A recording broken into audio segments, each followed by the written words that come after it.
Ok, pues ya estamos grabando. La semana anterior solucionamos el que no hubiera grabado el webinar, incluyendo el webinar equivalente de la edición anterior del máster. Lo que ocurre es que, bueno, siempre no es exactamente igual la velocidad o el ritmo que se puede llevar con los distintos grupos. En esa videoconferencia faltaba por explicar el canal de distribución, que en la nuestra del viernes anterior sí que lo vimos. Pero no os preocupéis porque lo que vamos a hacer es que vamos a hacer ahora aquí también un repaso entre todos, de forma que nos permita a unos para repasar lo que no visteis, lo que vimos la semana anterior, y a otros pues para que quede también grabado para que cuando los compañeros lo puedan ver. ¿Ok? Buenas tardes, Aníbal.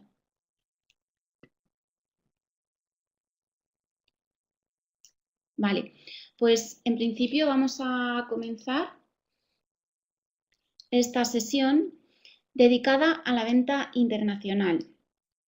La semana pasada ya introducimos el concepto del plan de internacionalización, perdón, o cómo enfocar el tema de la venta internacional. Dijimos que puesto que no tenemos recursos para llegar a todo el mundo, ni para comenzar con todos los países del mundo, ni mucho menos, lo que nos tenemos que plantear en un primer momento es la selección de mercados, ¿vale? El definir cuáles son los mercados más interesantes para mi producto o servicio, para mi empresa, de forma que yo pueda primero optimizar los recursos y además aprovechar el éxito inicial de un mercado para después difuminar esas buenas prácticas hacia otros mercados que iré incorporando paulatinamente.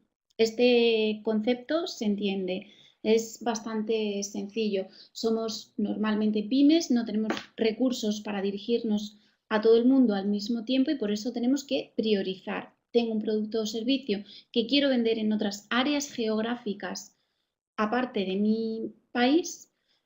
¿Por dónde empiezo del mundo? Ese es el problema de partida. Una vez que tengo claro y priorizados esos mercados estratégicos por los que comenzar, tengo que valorar cómo accedo al mercado. Y esto, explicamos anteriormente, es el acceso al mercado, la selección del canal de distribución óptimo, idóneo, para que mi producto o servicio llegue a los clientes a los que tiene que llegar, es decir, a mi target, a mi segmento, a mi público objetivo. A partir de ahí tendré que ver cómo promociono, cómo adapto el producto, qué precio le pongo y cómo lo promociono, porque la otra pata básica del plan de marketing, la distribución, es lo que ahora estamos aquí llamando acceso al mercado, ¿ok?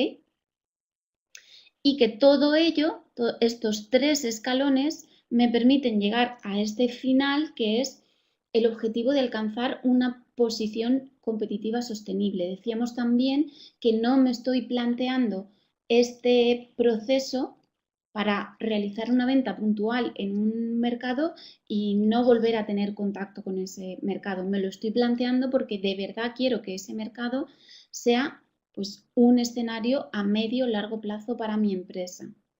¿Esto está claro? ¿Alguna duda hasta aquí? Ok. Vale, entonces, el primer problema que se nos plantea es la selección de mercados. ¿Por dónde empezar a vender? ¿Y cómo hago una selección de mercados? ¿Cómo me planteo? ¿Cómo decido cuáles son esos lugares del mundo idóneos para mi producto? Porque el mundo es bastante amplio. Uno de los grandes recursos que tengo disponibles para apoyar la toma de este tipo de decisiones son las estadísticas de comercio internacional, es decir, el movimiento internacional que se produce de compra-venta de productos. Por ejemplo, si yo soy un productor de aceite de oliva y quiero comenzar a exportar, a vender mi producto en otros mercados, aparte de, por ejemplo, que estuviera situado en España, me interesará saber cuáles son los principales países que compran aceite de oliva del mundo. Me interesará saber hacia qué mercados vende España o el país en el que esté el producto que yo voy a trabajar, el aceite de oliva.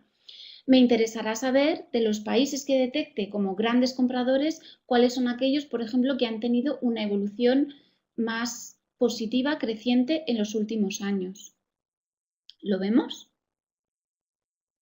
Es decir, necesito saber, es importante saber cuáles son los flujos de mercancías que se producen a nivel internacional. Y alguien estará pensando, vale, ¿y si lo que vendo es un servicio? Pues si lo que vendo es un servicio, también me puede interesar, puede ser que lo complemente en este caso con otro tipo de estadísticas, pero también me puede interesar ver los productos asociados de alguna forma a mi sector, cómo se mueven, cómo se compran y venden a nivel internacional. Lo vamos a explicar seguidamente. Si yo para tomar la decisión tengo que basarme en las estadísticas de compra y venta internacional, es decir, en las estadísticas de import-export, necesito saber cuál es la partida arancelaria del producto que quiero investigar. ¿Sabéis alguno lo que es la partida arancelaria? ¿Habéis oído hablar de estos conceptos previamente?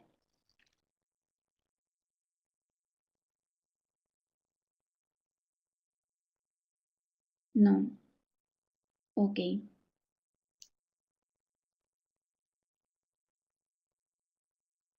No. Jonathan, sí, efectivamente, los códigos que se asignan a cada producto. Pero Ernesto, no es lo que se paga en la aduana. Lo que se paga en la aduana es el arancel, es decir, el impuesto que grava una determinada mercancía. La partida arancelaria es un código internacional único con el que a nivel internacional todos podemos identificar un determinado producto. ¿Os imagináis si supongamos que tomemos el ejemplo de una mesa? Queremos saber cuál es el comercio internacional de mesas. Efectivamente, Ernesto, no es para pagar, solo para identificar. Queremos saber cuál es el comercio internacional de mesas. Ahora bien, yo llamo a una mesa de madera, tengo una mesa de madera. Otro va a trabajar con mesas de metal. Otro trabajará con mesas de decoración, por poner un ejemplo. Al final, cómo se designan las mercancías puede ser algo que si lo hacemos con palabras es extremadamente amplio. ¿Qué se hace para estandarizar? Se asignan códigos a las mercancías o a las familias de mercancías, de tal forma que las mesas, por ejemplo, en vez de llamarse mesas, se llamarán 02, 03, 05. Es un ejemplo, ¿vale? No es que corresponda a esta partida, es simplemente un ejemplo para que lo entendamos. Mientras que las mesas o el mobiliario de oficina de metal se llamará 03, 05, 08, por poner un ejemplo. De tal forma que cuando estemos hablando de esos códigos, pues sea una forma más sencilla de identificar la mercancía, con ello toda la documentación que acompaña las operaciones de import-export, el pago de aranceles en la aduana de entrada al mercado al que vaya dirigida la mercancía. Es decir, es una forma de que todos identifiquemos las mercancías de una forma común y simplificada, en vez de con nombres de mercancías, es decir, con palabras, ayudándonos de una clasificación numérica. A nivel mundial se utiliza para ello el sistema armonizado, que responde al convenio de la Organización Mundial de Aduanas de 1988. Y este sistema armonizado nos dice Todas las mercancías son agrupables en capítulos, 2 dígitos, partidas, otros 2 dígitos más y subpartidas, 2 últimos dígitos. De tal forma que con 6 dígitos estaríamos agrupando todas las mercancías que existen en el mundo. Por ejemplo, vamos a verlo con un ejemplo. Aceite de oliva. Si mi producto es aceite de oliva, en el capítulo 15 se recogen de todas las clasificaciones, de todo el elenco, la agrupación de códigos posibles. El número 15 identifica todos los productos que corresponden a grasas y aceites. Luego, si mi producto es aceite de oliva, ya sé que los 2 primeros dígitos que lo van a identificar serán el 15. Si desciendo, el capítulo 15 se divide en muchas partidas. 0,1 grasas de origen animal, por ejemplo.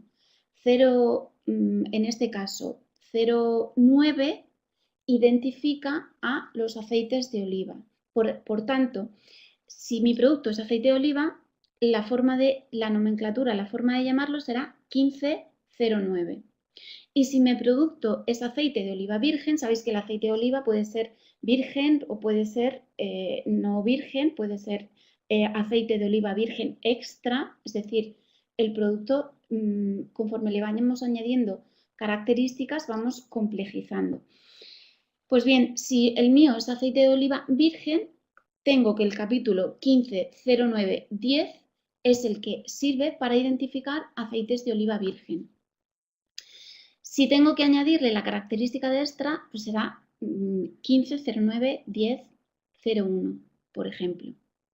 ¿Vale? Lo vemos, me sirve para ir identificando de una manera numérica las partidas arancelarias. Esta información normalmente estandarizada, común a todos los países, puedo localizarla fácilmente en fuentes de información internacional y, por ejemplo, en fuentes de consulta de carácter aduanero. Vamos a ir hablando un poquito más adelante de fuentes de información. Vale, está claro. Ok. Los criterios que se utilizan para clasificar los grupos, los productos, responden normalmente a características técnicas de la mercancía. ¿Qué ocurre? Aquí hemos visto 6 números que son generales o son comunes a prácticamente la mayoría de países del mundo. Ahora bien, en el ámbito de la Unión Europea utilizamos el sistema TARIC. A esos 6 primeros dígitos se le añaden dígitos adicionales que corresponden a la nomenclatura combinada, los dígitos 7 y 8, y noveno y décimo a otra nomenclatura especial de la Unión Europea que se llama TARIC. Cada área geográfica, en este caso hablamos de la Unión Europea porque forma una unión aduanera, añade sus propios identificaciones, sus propios códigos, ¿vale? Pero normalmente esos 6 primeros iniciales suelen ser comunes.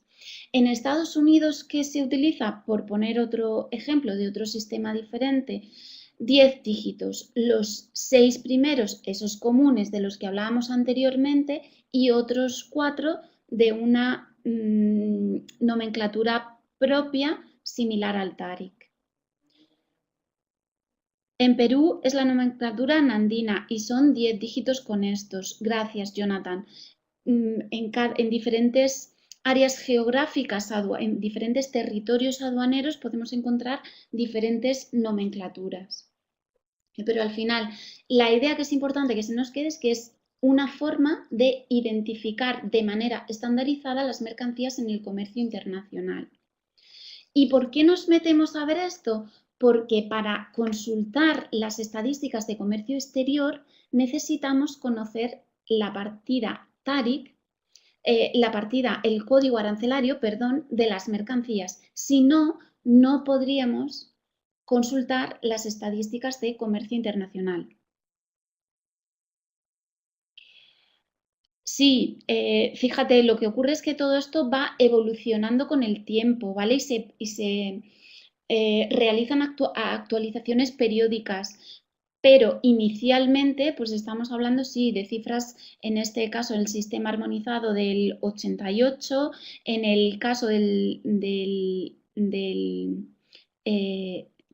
del convenio de la Organización de Aduanas de 1988, de la nomenclatura combinada del 87, sí, son antiguos, pero se van actualizando periódicamente. Por eso todas las mercancías tenemos posibilidad de ubicarlas ahí. Bien, pues decimos, necesitamos las partidas arancelarias para poder consultar las estadísticas de comercio internacional. ¿Dónde consultamos las estadísticas de comercio internacional? Pues fundamentalmente la fuente de información, pues es que claramente os digo, es la mejor fuente de información para consultar estadísticas de comercio internacional, es la de trademap.org, que la tenéis repetidamente en la documentación y os la indico aquí. Vale, para no ponernos aquí a acceder y perder más tiempo, os he puesto aquí un pantallazo, ¿vale? Esta, además, en el caso práctico del tema 3, os recomiendo que utilicéis o que baséis la respuesta en el uso de TradeMap. Por tanto, aquí os recomiendo, igual que en el caso de SEMrush o de las principales herramientas, que accedáis, que os registréis. Tiene un registro muy sencillo. Incluso podéis hacerlo, os pedirá con el perfil de estudiante. Es una base de datos gratuita, es una base de datos del sistema de Naciones Unidas, donde se puede acceder a información la más actualizada, fiable, en fin, no sé qué más deciros, ¿vale? Es la fuente de datos óptima para la toma de este tipo de decisiones, la fuente de datos óptima que un profesional del comercio internacional debe manejar. Vale, se trata de TradeMap. Si os fijáis aquí en esta opción en la que voy a centrarlo un poquito más, accedemos a algo similar, nos registramos, si no lo estamos ya. Si alguien tiene, insisto, si alguien tiene alguna dificultad con el registro, que lo diga, lo vemos a través de los foros, de tal manera que todos podáis acceder. Bien, aquí, si os fijáis, está señalada la opción producto y aquí lo que tendríamos que hacer, una vez conocemos la partida arancelaria a la que se asocia mi producto, es introducir el producto de que se trate. Pues, por ejemplo, yo aquí sería donde introduciría el código que decíamos antes del aceite de oliva, el 150910. Y con esto indico un país, por ejemplo, si lo que quiero es ver pues, lo que exporta España, yo aquí le marcaría España y a continuación me iría a indicadores de comercio, a esta opción. Y con esto yo accedo a las estadísticas de todo el aceite de oliva, el que yo le he puesto en la descripción, en este caso, todo el aceite de oliva virgen que compra España y me indica de qué países, evolución por años, me indica este valor unitario, es decir, puedo saber cuáles son los países a qué países se le vende el aceite de oliva a un precio mayor o menor. Absolutamente potente, Ernesto. 100% recomendable. Es más, no solo para el comercio, para la venta internacional, para el marketing internacional, también incluso para entender los mecanismos a nivel nacional, los mecanismos sectoriales. Es súper interesante, súper recomendable, de verdad. Fijaos hasta qué punto. En este caso, y os ponía el ejemplo, alguien estará preguntando, decíamos antes, si mi producto, o sea, si yo no quiero vender un producto, sino que lo mío es un servicio, este tipo de herramientas me sirve también? La respuesta es sí. Imaginaos que somos una constructora, como tantas había en España, sobre todo en los años de crisis, para las cuales la salida a este periodo de recesión fue la venta, la internacionalización hacia otros mercados. Soy una constructora. Posiblemente pueda basar mi decisión sobre qué mercados son interesantes para mí en información sectorial, en estadísticas que pueda encontrar a través de fuentes de Naciones Unidas o similares del sector de la construcción, pero ¿pensáis que no puede ser interesante, por ejemplo, un producto que sea máquinas y aparatos para obras públicas, construcción o trabajos análogos? ¿No podríamos pensar que aquellos países que más importen máquinas y aparatos para obras públicas, construcción o trabajos análogos puedan ser también aquellos en los que la construcción tiene una evolución o se está comportando de manera positiva como sector? ¿Qué os parece? ¿Qué pensáis?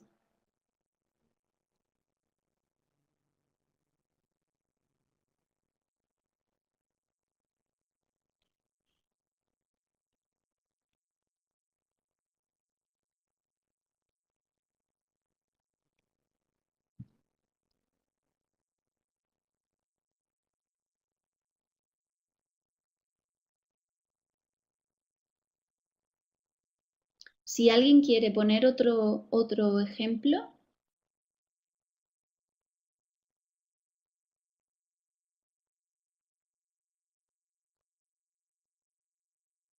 hay alguien escribiendo. Un ejemplo que vamos a ver más tarde.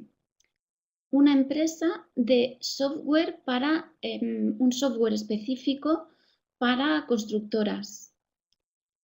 Posiblemente este producto, el que acabamos de decir, también sea un indicador relevante a la hora de seleccionar mercados de interés para esa empresa.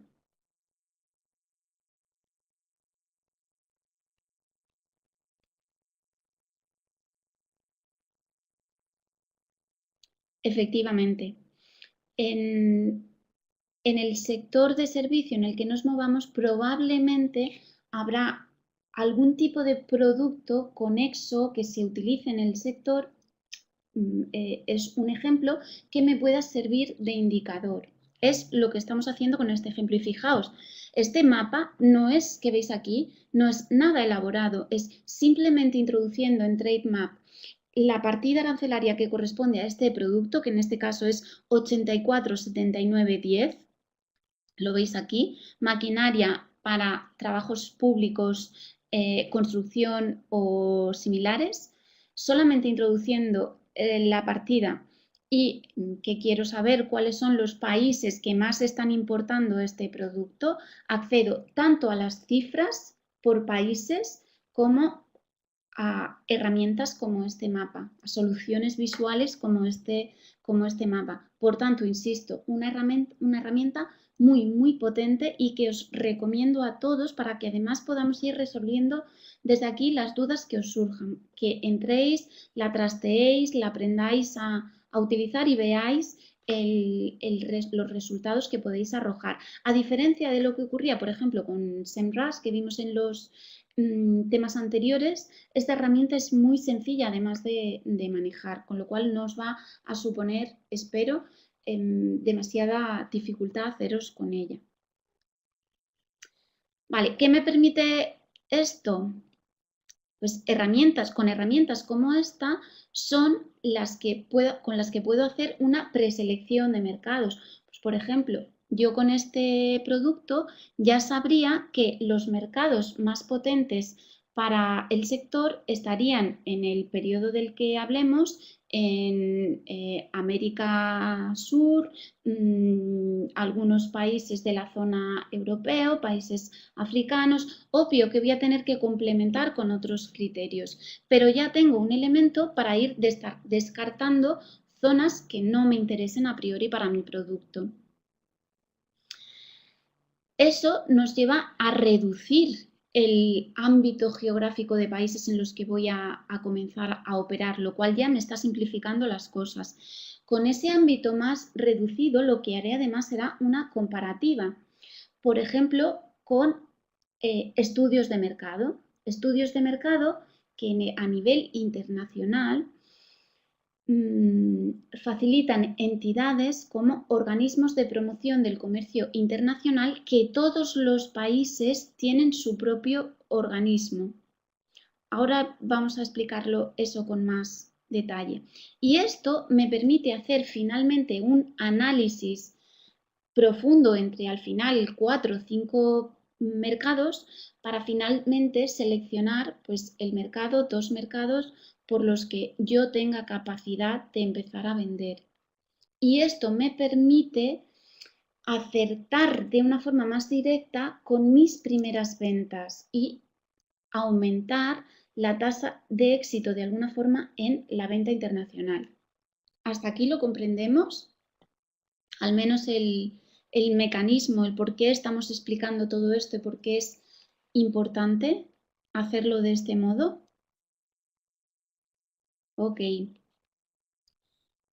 perfecto. Otros criterios, bien, me alegro. Otros criterios que nos pueden ayudar en la selección de mercados, otros ejemplos, son por ejemplo el tamaño del mercado o la competencia. En un determinado momento me puede interesar como empresa acceder a mercados en los que estén mis competidores o tratar de explorar otros mercados en los que no estén mis competidores. O la similitud al mercado de origen o el idioma. Pienso, por ejemplo, en determinadas soluciones de software. Empresas con las que he trabajado y valorábamos, por ejemplo, si no tengo capacidad de traducir ese software a inglés, pues eso ya me está delimitando muy claramente los países inicialmente a los que me podría plantear acceder. O tendencias de consumo, las tendencias de consumo muy relacionadas con lo que compra ese país. Que existan programas de apoyo, incentivos, acuerdos bilaterales, pues por ejemplo hay determinados países con los que podemos tener acuerdos bilaterales que eliminen los aranceles. Los aranceles, repetimos, son los impuestos que grava una mercancía que se aplican sobre una mercancía cuando ésta va a acceder a un determinado país, a un determinado territorio aduanero. Por ejemplo, si yo exporto, si yo vendo ese aceite de oliva a Colombia, cuando el aceite de oliva llegue a Colombia desde España, en Colombia se le aplica un impuesto que se llama arancel. Es complejo el tema de los impuestos, pero bueno, por lo menos que básicamente sepamos lo que es el arancel. Tengo que seleccionar mercados en los que esté presente mi segmento objetivo. Por ejemplo, pongamos el caso de la constructora que mencionábamos antes. Si yo soy una constructora y quiero empezar a vender en otros mercados, no será la misma selección de mercados si mis productos son residenciales para una clase media o media baja que si lo que hago son chalets de superlujo. Por ejemplo, en tal caso, ¿qué se os ocurre? Venga, por no estar hablando yo todo el rato, ¿qué diferencias se os ocurre que podía haber ahí? ¿Qué criterio podría aplicar en uno y otro caso? Soy una constructora, caso 1, soy una constructora de residenciales de tipo medio, ¿vale? Dirigidos a una clase media. Y otro es una constructora de chalets o viviendas de alto lujo. Además de, por ejemplo, la evolución del sector de la construcción, ¿qué otro criterio se os ocurre que podríamos valorar o aplicar?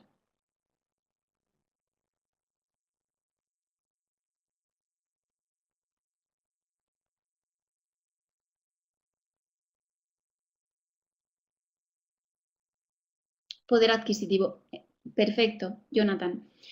Podía tomar datos como el poder adquisitivo, el PIB per cápita, perdón, la renta per cápita, que me lleven a seleccionar aquellos países de más altos ingresos, en los que mi producto pueda tener una mejor salida a priori.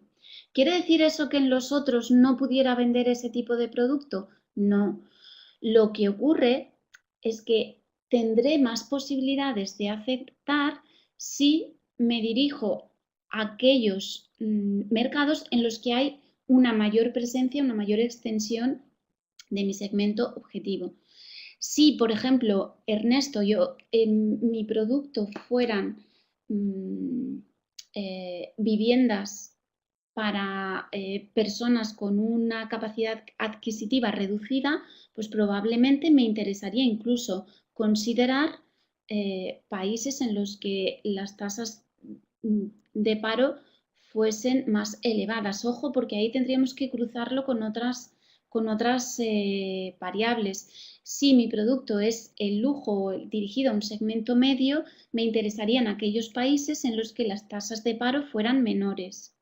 Efectivamente, o ayudas estatales a la vivienda. Por ejemplo, este es uno de los criterios. Muchas empresas españolas en tiempos de crisis valoraban, constructoras me refiero en este caso, valoraban las ayudas públicas a la construcción. Y en este caso teníamos Marruecos, que además con una proximidad geográfica, y en el que existían en ese momento muchas ayudas, muchos incentivos a la construcción de viviendas. Por tanto, era una opción interesante para ese tipo de empresas. Luego hay que casar con otras variables, ¿vale? Pero bueno, por ir poniendo ejemplos, aunque todo esto se puede ir complejizando mucho a medida que vamos trabajando con más criterios.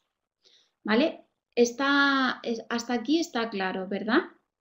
Y hemos visto como herramientas para apoyarnos en esto Trademap, estadísticas, y luego hemos mencionado el tema de los estudios de mercado. ¿Quiénes? ¿De dónde podemos sacar estudios de mercado para conocer? Pues, por ejemplo, yo quiero vender el aceite de oliva virgen, lo quiero vender a Argentina. Pues fijaos, yo primero me tengo que informar acerca del sector en Argentina. Por ejemplo, Argentina también es un productor. ¿Quién me puede facilitar ese tipo de información? Pues todos los países, como os decía, tienen sus propios organismos que intentan impulsar las exportaciones del país y que ofrecen estudios de mercado sobre otros países de interés para las empresas de su territorio. En el caso de España es ICEX, el organismo a nivel nacional es ICEX, existen otros organismos a nivel autonómico, pero el principal a nivel internacional, a nivel nacional, perdón, es ICEX. Y os he puesto también aquí otro enlace de Intracen, en el que podéis consultar las organizaciones de promoción, de apoyo en cada uno de los países en los que os encontréis, ¿vale? De tal forma que podáis llegar de una forma sencilla a la información, a los apoyos públicos que hay en cada uno de vuestros países para promover, para impulsar, para incentivar el comercio internacional, que en muchos casos estos apoyos consisten en incentivos económicos o en incentivos para la promoción, para participar en ferias, en viajes comerciales, pero en muchos casos también son simplemente información, bueno, simplemente, que es muy importante, es información de otros mercados. Claro, imagino. Vale, Estefan, una consulta. ¿Dónde conseguimos los códigos del sistema armonizado para poder buscar información sobre un producto cualquiera? Bien, aquí tenemos casos, países. En el caso de la Unión Europea, tenemos una potentísima herramienta que se llama Market Access Database, donde podemos consultar esta información. En otros países habría que ver en cada país cómo se facilita esta información. Es posible que uno o a través del organismo de promoción del comercio internacional correspondiente que acabo de mencionar y os acabo de decir cómo acceder a ellos según el país en el que estéis, o a través de las aduanas de cada uno de los países. ¿Vale? Tratad de acceder a las dos fuentes de información. ¿Cómo puedo saber si normalmente esto, por ejemplo, en caso España, ¿vale? Quiero acceder a las aduanas, pues es que hoy en día simplemente pongo en Google aduana España y llego fácilmente.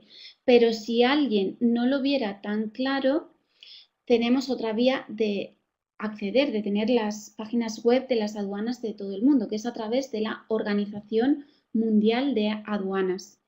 Este enlace yo creo que está recogido, os lo estoy diciendo de memoria ahora, pienso que está recogido en la documentación. En cualquier caso, lo voy a revisar, me lo anoto y si no estuviera también os lo voy a facilitar.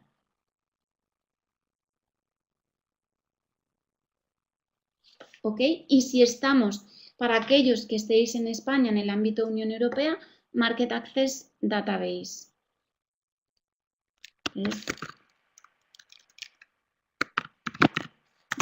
Bueno, no os lo pongo, lo tenéis el enlace directo ahora, que lo vamos a ver enseguida. Ejemplo de la información que nos pueden facilitar este tipo de organismos. Pues fijaos, yo hago la búsqueda en ICEX España y encuentro resumen ejecutivo, el mercado de la industria 4.0 en Australia en 2017. Si yo soy una empresa del sector industrial y Australia es uno de los países que me estoy planteando, pues ya empiezo a ver aquí información de muchísimo interés y valor. El mercado de la industria 4.0 en Australia 2007. Informe de una feria del sector industrial, en este caso en Estados Unidos. En fin, toda la información de la que estos organismos disponen a nivel internacional sobre el sector que a mí me interese o que yo esté buscando.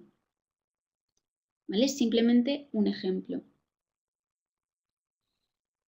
Vale, la semana pasada estuvimos viendo con estas herramientas, por que lo veamos un poco, con estas herramientas son con las que yo me empiezo a plantear la selección de mercados. Qué duda cabe que un estudio de mercado, aparte de esa toma de decisiones para la selección de cuáles son los mercados más interesantes para mi producto o servicio, después me va a permitir conocer un poquito más en profundidad el mercado, el país por el que opte. Y tengo que comenzar una vez que yo, por ejemplo, ya sé, voy a vender mi producto en Colombia.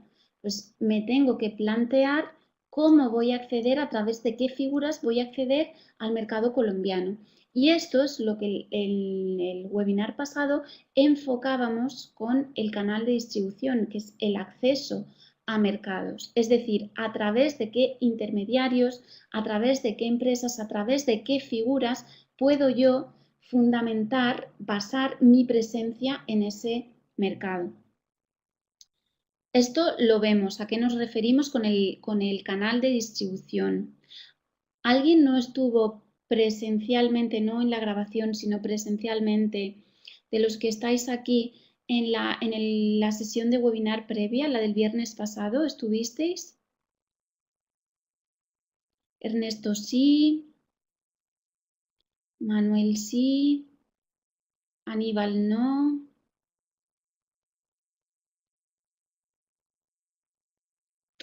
Jonathan sí, Stefan no, ok.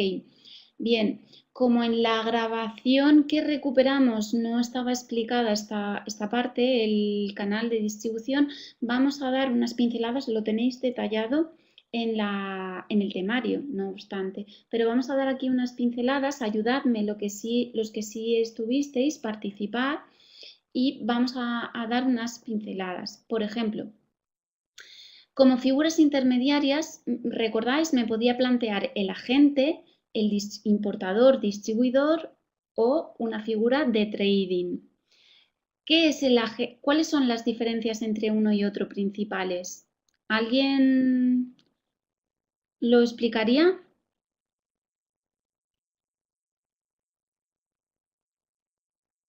Si queréis, os intento incluso, si alguien quiere explicarlo de viva voz, os intento activar el micrófono. ¿Alguien se anima?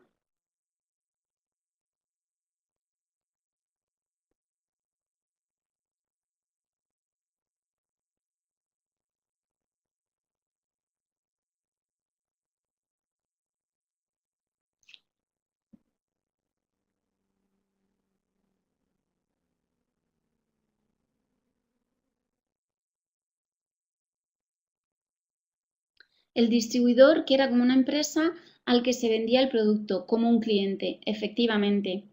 El distribuidor es una empresa que compra en firme mi producto para luego revenderlo a otro cliente. Esto comporta una diferencia con esta figura, con el trading, y es que con el distribuidor, ¿qué ocurría? El agente es un representante de la empresa a cambio de una comisión. Perfecto. Perfecto, Estefan. El agente se encuentra en la plantilla de la empresa. No siempre, Ernesto. De hecho, normalmente no y funcionan a cambio de retribuciones. Lo que ocurre es que en el mundo comercial hay figuras de representación que incluso sí pueden estar en la plantilla de la empresa, pero tal y como lo contemplamos aquí en mercados exteriores, lo normal es que no forme parte de la plantilla de la empresa, incluso que no sea un agente en exclusiva, que lleve otros productos, que represente a otros productos aparte del mío. Sí, normalmente son figuras, son profesionales independientes, autónomos, freelance o similar. Vale, por tanto, agente, figura que representa a mi empresa en un país exterior y que funciona a cambio de una comisión. A cambio de una comisión por las ventas que consigamos, él me busca clientes, me presenta clientes, se sienta a negociar con esos clientes, a los cuales al final acabo vendiéndole yo. Con el importador distribuidor, sin embargo, es una empresa, ya no suele ser una persona física, sino que es más posible que sea una empresa con unas instalaciones, una capacidad de estocaje. ¿Por qué? Porque me compra en firme y a su vez vende a otra empresa o al público final, con lo cual su ganancia está en el margen que aplica, en la diferencia entre el precio por el que a mí me compra la mercancía y el precio por el cual la vende.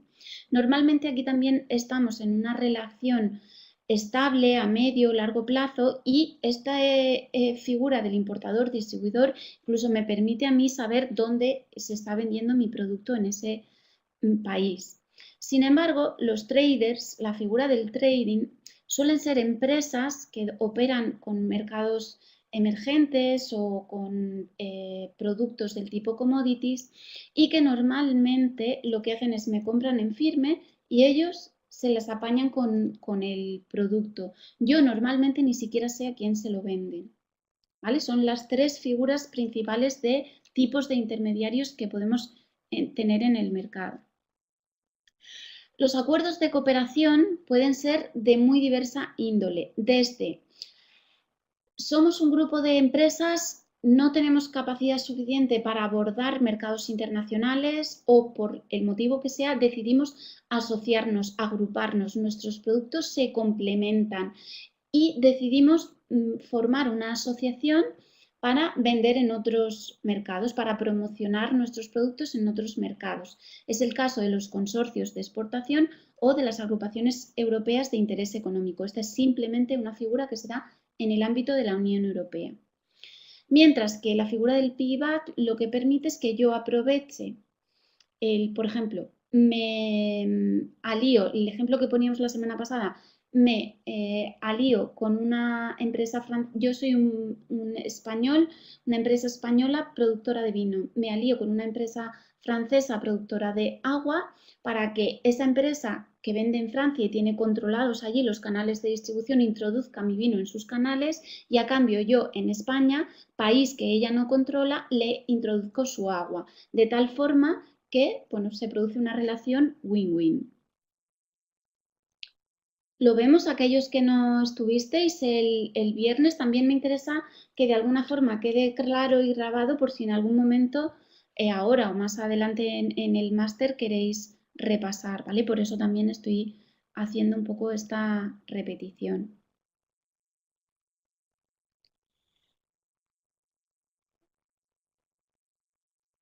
Respecto a la joint venture, ¿qué es una joint venture? Pues es un acuerdo con una empresa normalmente del país de destino en el que voy a vender mi producto o servicio por el cual creamos una empresa conjunta, ¿vale? En el que ambos pues tenemos una parte del capital.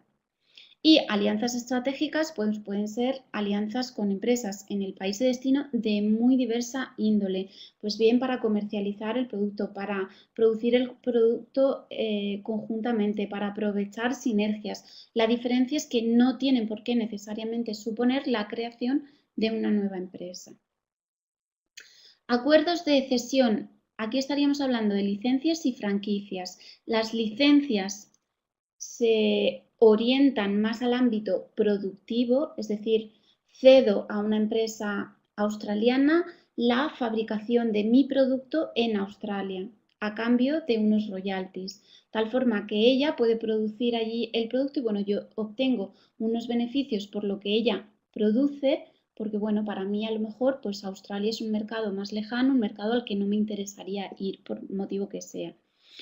Mientras que la franquicia, pues aquí sí que conocemos más la figura de la franquicia, es replicar mi negocio, procesos, forma de organización, equipos, imagen en diferentes mercados. Y otra vía que tengo es la implantación comercial, que puede suponer la apertura de una delegación o de una filial.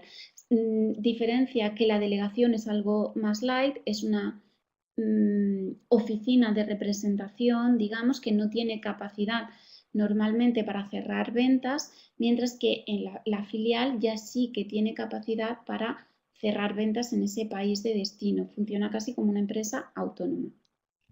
¿Está claro esta rápida explicación sobre acceso a mercados o canal de distribución? Decíamos también la semana pasada que el canal no va a ser igual en cada uno de los mercados que yo elija. Uno, porque depende de la organización del propio mercado en el país de destino, del segmento. Es algo que varía con el tiempo, que no es simplemente estático.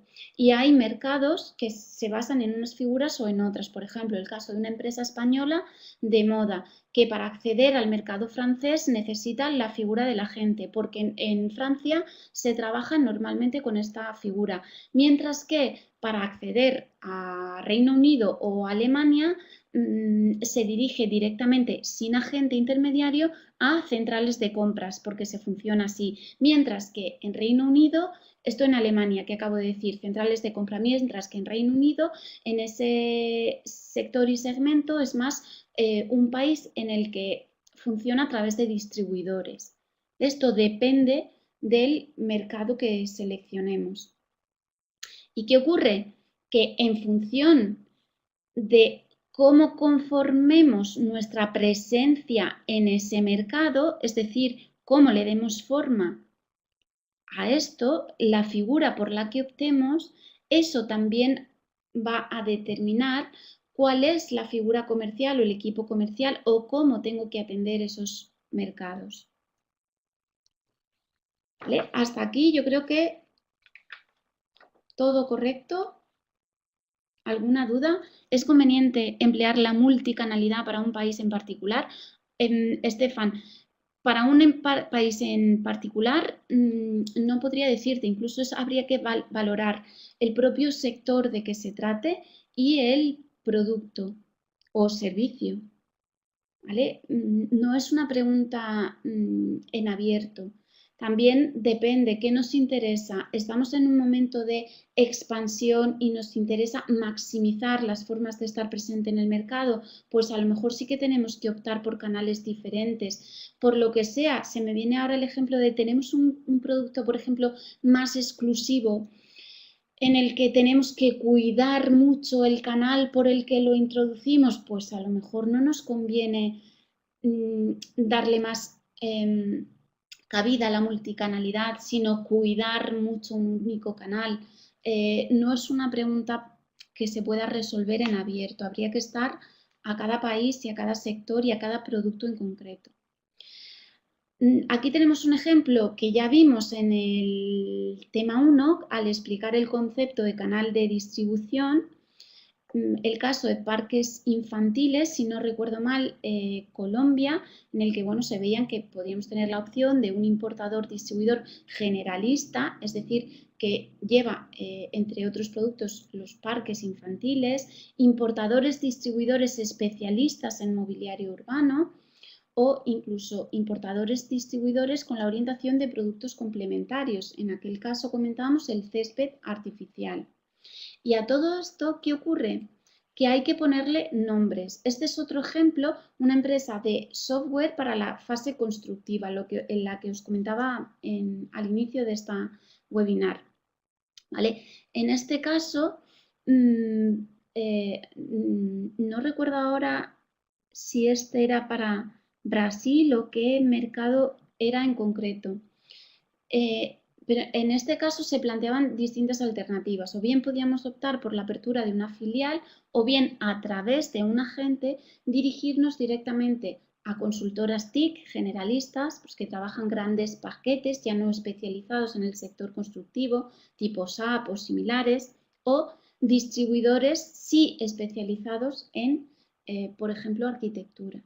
Y ojo, porque en todo esto, esta llamada que tenéis aquí de nombres, es decir, es que no me quedo aquí, es que si voy a buscar, por ejemplo, consultoras TIC, tengo que hacerme la investigación, buscar en directorios, llamar a la puerta de las agencias de promoción, de diversas maneras, localizar, contactar, porque eso es lo que ya dará paso también a la acción comercial con empresas específicas de ese perfil en el país de destino.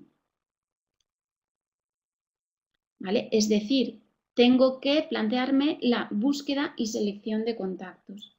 ¿Dónde buscamos? Que es la pregunta que se nos vendría a la mente. Internet, ferias, misiones o encuentros, es decir, muchas veces tengo que viajar directamente al país de destino para valorar in situ las empresas con las que podría trabajar. Pero, sin embargo, siempre es recomendable, ojo, hacer una criba previa, una búsqueda previa a través de Internet, información de ferias a través de web, es decir, online, etc. ¿Vale? Y me tendré que plantear en esa búsqueda y selección de contactos, y en un plano también más comercial, en qué sector está activo, qué territorio cubre, a qué tipo de clientes se dirige. Si es financieramente saludable, aquí sale el tema que aparecía, creo que era en la webinar del tema 1, empresas como Einforma, Dun & Bradstreet, que son ahora misma empresa que se dedican a facilitar informes de tipo comercial de empresas en otros países o a nivel internacional, quiero decir. ¿Vale? Porque tendré que ver, bueno, pues que aquel socio, aquella empresa en Colombia, en Argentina, en Reino Unido con la que voy a trabajar, pues que cumpla una serie de requisitos que a priori me tendré que plantear cuáles deben ser. Para ayudaros en esa búsqueda, os planteo aquí directorios empresariales que podéis utilizar. Pues, por ejemplo, si lo que buscamos son agentes comerciales, pues me puede ser de utilidad la Asociación Internacional de Agentes Comerciales, que a su vez me da acceso a las asociaciones por países. Y estas asociaciones normalmente tienen listados de agentes comerciales que están asociados. O en gran distribución, si lo que busco son tipo hipermercados, supermercados o este tipo de canales, herramientas como Retail Index pueden serme de interés. O si lo que busco es perfil de importadores, contactar con asociaciones de importadores en los países de destino sería la opción por la que yo tendría que seleccionar. ¿Vale? Es como buscar esos contactos que necesito en los países, o sea, en diferentes países, no en el ámbito nacional. ¿Qué otro elemento me tengo que plantear significativo en la venta internacional y específicamente en el marketing mix internacional? La adaptación de mi producto o servicio a los mercados a los que lo quiero vender.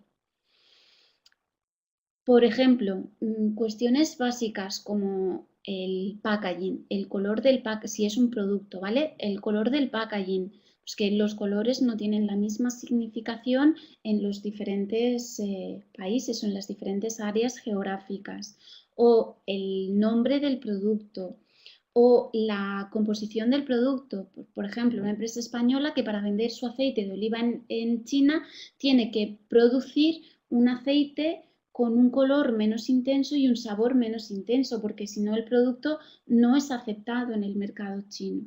Y exactamente igual si lo que vendemos es un servicio. Probablemente tengan que realizar determinadas adaptaciones al servicio para poder facilitarlo en el país de destino. Vale. Otro elemento significativo en el marketing mix internacional, el precio de exportación. ¿Y qué ocurre? Para fijar el precio de exportación tengo que conocer los Incoterms. ¿Hemos oído hablar de los Incoterms? ¿Sabemos lo que son los Incoterms?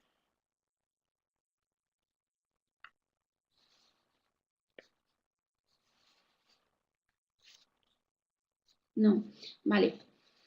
Pues respecto a los Incoterms, a esta parte del precio, la vamos a dejar para mañana, porque entiendo que ya es demasiada información para una sola sesión, posiblemente, Ernesto. Y lo vamos a ver mañana, por ajustarnos más a la hora que tenemos programada esta tarde. Vamos a adelantar, vamos a ver ahora la última pata que nos quedaría por ver del marketing mix, o de comentar del marketing mix internacional, particularidades respecto a la venta internacional. Pues aquí básicamente se trata de la aplicación de todo lo que hemos visto en los temas previos respecto al marketing tanto off como online. Y lo que me tengo que plantear es una estrategia adaptada al mercado de destino. Con lo cual, lo mismo que me he planteado para mi país respecto al producto, pues me lo tengo que plantear para los mercados internacionales en los que voy a trabajar, con la mención especial que quiero hacer de que existen determinadas herramientas que son propias o más características del ámbito internacional, como es la asistencia a ferias internacionales. ¿Por qué? Porque, bueno, cuando yo he realizado una determinada investigación, que si son importantes para conocer el mercado internacional, es la idea que quería transmitir, mucho más aún para conocer otros mercados. ¿Por qué? Yo me haría un previo en el que investigo el mercado a través de Internet, a través de las herramientas apropiadas y adecuadas, las que hemos ido recorriendo previamente. Y una vez que tengo suficiente información, he empezado a trabajar el mercado, he contactado con el organismo de promoción correspondiente, estoy en una situación un poquito más avanzada, una idea óptima puede ser irme a ese mercado de destino, Francia, Italia, Argentina, el mercado que sea en el que yo vaya a vender, y asistir a la feria sectorial más significativa en ese país de destino. ¿Por qué? Porque ello va a ser una buena vía para tomarle el pulso real al mercado, para ver qué competidores están presentes, para ver los movimientos, intentar concertar entrevistas, testar in situ el interés por mi producto, servicio, etc. Igual que las misiones comerciales, que normalmente son pues, viajes, ya sea de manera individual o cuando los organizan los organismos de promoción, que reúnen a varias empresas. Bueno, pues que imaginaros, misión comercial de España a China para el sector de maquinaria agrícola. Entonces allí se hacen rondas, encuentros con empresas chinas interesadas en la compra de este tipo de maquinaria. Son, bueno, pues los quería mencionar porque son mucho más característicos del ámbito del comercio, de la venta internacional. Vale, dudas, cuestiones con esto, simplemente me quedaría respecto a la venta internacional comentar el tema del precio. ¿Qué ocurre con el precio? Que Para fijar el precio en mercados exteriores, tengo que conocer una herramienta adicional y específica, que son los Incoterms. Sí, efectivamente, Jonathan, términos de comercio internacional. Y que vamos a dejar para explicar mañana a primera hora. Bueno, a primera hora me refiero, en los minutos iniciales de la webinar. ¿Vale? Dudas, cuestiones que tengáis hasta ahora. Por tanto, habríamos concluido la sesión de hoy.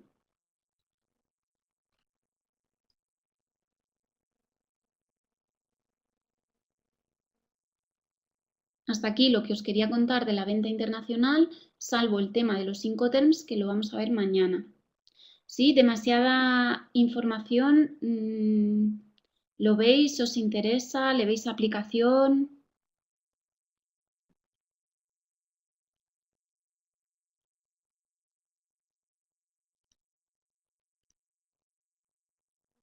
Sí, sí, sí. Por eso los Incoterms los